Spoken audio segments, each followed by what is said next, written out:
Giovanni Del Ben, medico forense, è qui con noi. Scatta il tempo, prego gli amici quest'oggi a casa e a Udine e nel Veneto di mantenersi nel tempo di 2 minuti con la domanda. Prego. Bentrovati. Più volte, parlando di ospedali, abbiamo amaramente commentato le lunghe file ai pronti soccorsi e i tempi troppo lunghi per le liste di attesa.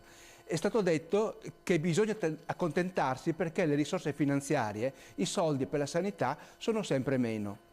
Si è detto che la risorsa centrale in sanità è il personale. È vero, servirebbero più medici, più infermieri, più tecnici. Su base annua, con 100.000 euro, si pagherebbe un medico e un tecnico o un infermiere sanitario. Con 1 milione di euro si potrebbero pagare 10 medici e 10 tecnici laureati.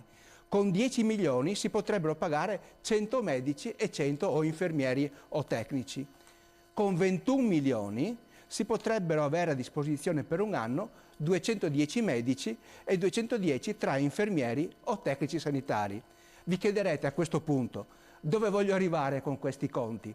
Penso che tutto possa diventare chiaro leggendo, come adesso vi faranno leggere, il titolo di un giornale locale di qualche giorno fa. Dice ospedali in attivo e questo avanzo in positivo era di 21 milioni. Tradotto, gli ospedali avrebbero a disposizione attualmente la disponibilità economica di 210 medici e 210 fra infermieri o tecnici. Io penso quindi che il sovraffollamento al pronto soccorso e le liste d'attesa troppo lunghe non dipendano da mancanza di risorse. Un intonaco storto non dipende dalla cazzuola, ma dal soramanego, e penso che la traduzione non serva.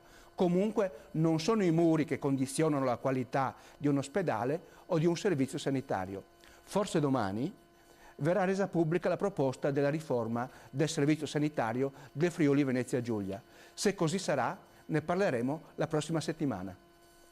Grazie ovviamente a Giovanni Del Ben, medico forense.